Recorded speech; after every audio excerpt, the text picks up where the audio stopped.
Alright, y'all.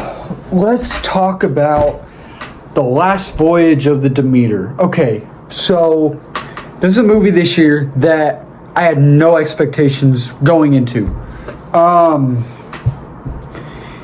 And I want to say no expectations were met. I mean, I had a feeling that it would end up that way, because here's the thing. They really weren't promoting this movie, like, barely.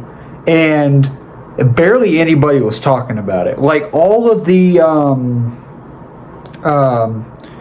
movie reviewers I watched, shout out to all of the ones I'm about to name, shout out to them. But, like, John Campea and his crew, they talked about it, like, CinemaCon 2022, and they've talked about it here and there. But Tyra Magnus, the Real Rejects, I think, haven't talked about it. Like Christian Harloff, 3C, all of them. The Flick Pick, Chris Stuckman, Coy Jandro, and like Christian Harloff, all of them. You know what I'm talking about.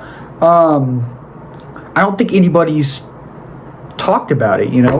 And they only released one trailer. It wasn't even a teaser trailer. It was like an official trailer.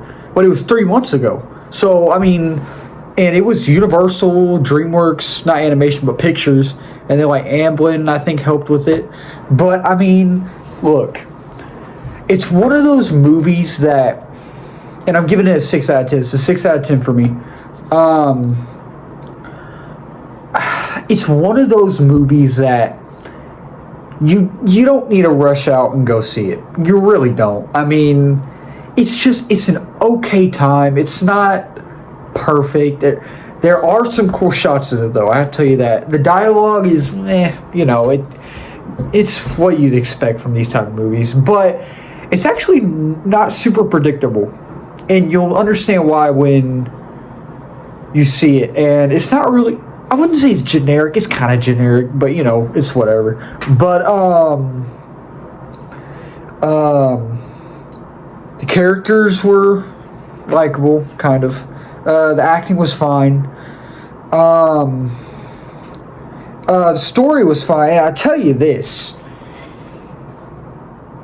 it was actually pretty terrifying. Like Dracula, I sat there. I actually got jump scared a few times, but like the design of him is actually really cool. Like I was sitting there looking at him, and I was like, that's a cool way to do Dracula. Like I like the design. I thought the design was really cool, but that doesn't save the movie. You know what I mean? It doesn't. I mean, it was not funny.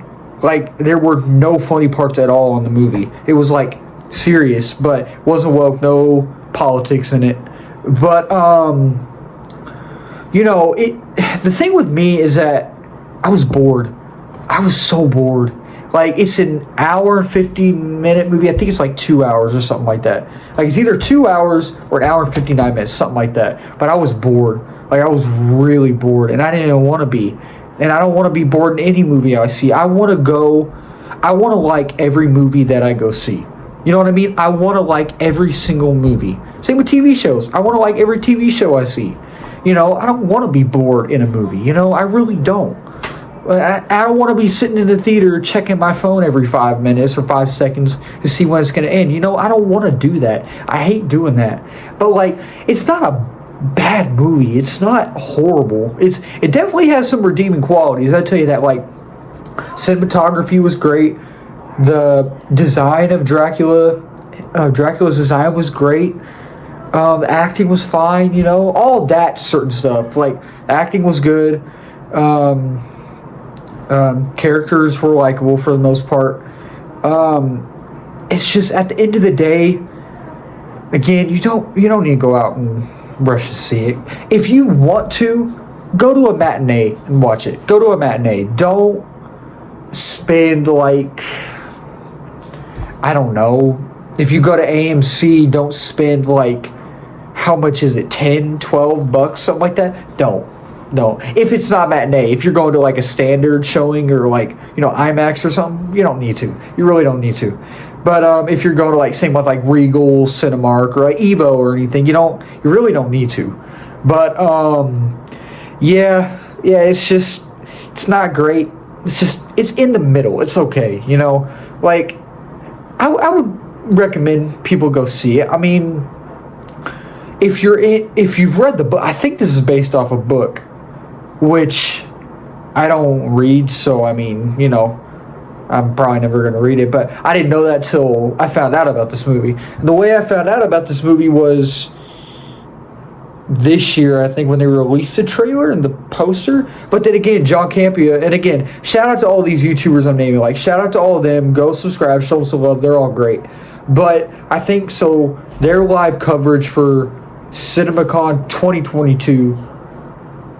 I think someone asked them about the movie and they mentioned it. I think they talked about it then.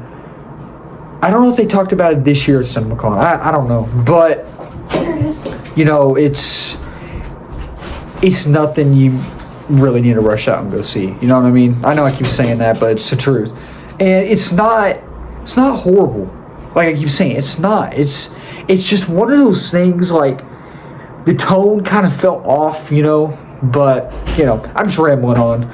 But giving it a 6 out of 10. I was going to give it a 5 out of 10, but I had to think about it. I was like, it's not that bad. So I'm gonna give it a 6 out of 10. That's not me being nice. I mean, it kind of is, but I felt like 5 out of 10 is kind of low. And 6 out of 10 is just like almost passing for me, but not. It's almost good. But you know what I mean? Like, it's just, But tell me what y'all think. Don't forget to subscribe, like, and comment, and thank you for watching. And let's have a discussion below in the comments. Let's have a civil discussion. And tell me what y'all think. If you've seen the movie, did you like it? Did you not like it? Tell me what y'all think. Thank you for watching.